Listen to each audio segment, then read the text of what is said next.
Seen amazing. The NBA bubble has seen amazing individual performances from players such as TJ Warren, Gary Trent Jr., and even Timothé Cabarrot. But there have also been good performances from upcoming free agent players that haven't really been talked about, and the Knicks could greatly benefit from this. Despite having young, talented players such as Mitchell Robinson, RJ Barrett, and even Kevin Knox and Frank Ntilikina, they're still young and they still have some type of potential before I get hate on that. The Knicks really struggled this season, and most of this could be due to how the Knicks really struggled to be able to shoot the ball. The Knicks shot an atrocious 33.7% this year from 3, which placed them near the bottom of the league, and last year they didn't shoot that well either at 34%. With the league becoming more and more reliant on roster personnel being able to shoot threes, it makes it even more important that the Knicks are able to sign players that can shoot the ball. Not only would help improve the spacing of the floor, but this will most likely accelerate RJ Barrett's growth, considering how Barrett is mostly just a slasher right now. The New York Knicks have some contracts that are committed with a lengthy amount of money, such as Julius Randle, but if the Knicks were to let go of some of the team options and non-guaranteed contracts such as Bobby Portis, Taj Gibson, and Wayne Ellington, which they should because it hasn't worked out, the Knicks could easily have around $25 to $30 million to play with. With this being said, let's take a look at 3 players that the New York Knicks should be looking to sign in free agency that have played well in the bubble. And one last note, I'm more on the mindset that these players will be signed on a 1-year contract to keep the cap space for the 2021 free agency core. The first player that the Knicks should be looking towards signing is Jamichael Greene. Now, Jamichael hasn't exactly had the best regular season for the Clippers. He's only played 20 minutes per game and averaged 6.8 points and 6.2 rebounds, but he shot 38.7% from the 3-point line on almost 4 attempts.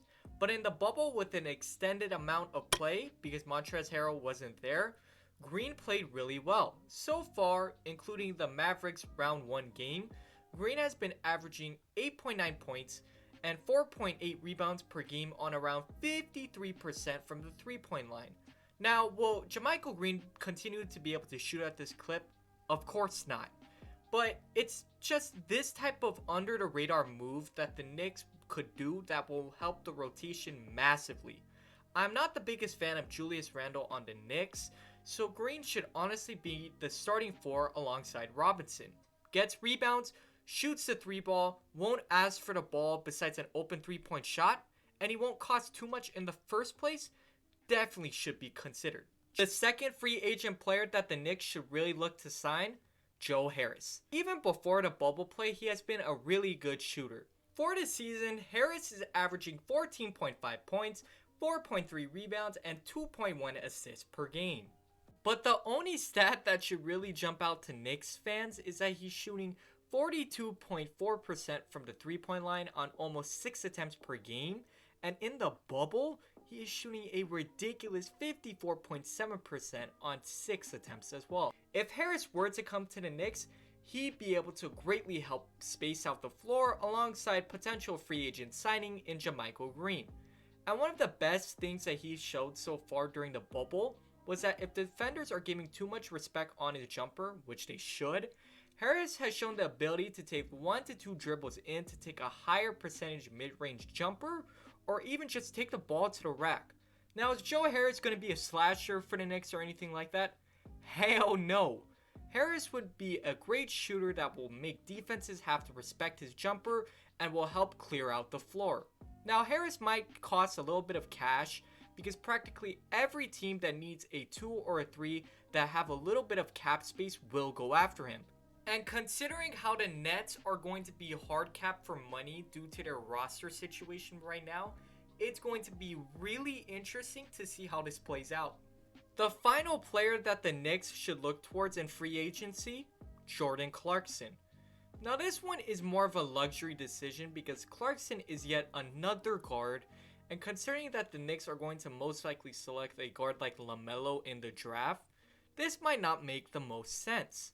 But I am more in the viewpoint that Clarkson would be a welcoming presence for the Knicks in terms of their bench scoring. No disrespect towards Frank Ntilikina, but there is no one on that Knicks bench that can really make a shot for themselves or for their teammates, and it's just really important to have players like this on the bench, considering how one of your star players could have an off scoring night, and Clarkson would provide exactly that.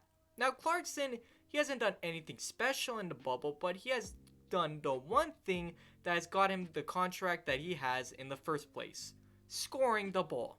In the 9 games so far in the bubble, including their Game 1 game against the Nuggets, Clarkson is averaging 16 points, 2.5 rebounds, and 1.7 assists per game on 36.6% shooting from the field and 34.7% from 3 on 7.6 attempts.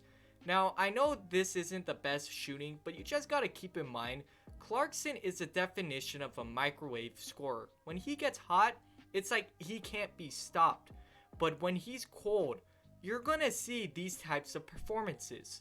But considering that the Knicks might be able to get him on a 1-year deal, I could see this easily working. He'd be providing the Knicks something that they honestly haven't had since J.R. Smith was an actual great scorer off the bench. And worse comes to worse, if it doesn't work out, the Knicks can trade him during mid-season because other playoff teams will try to get a player like Clarkson at the trade deadline. These are my 3 bubble players that the Knicks should really look to sign during the offseason. If they did, I could really see the Knicks being a greatly improved team. Until next time, peace.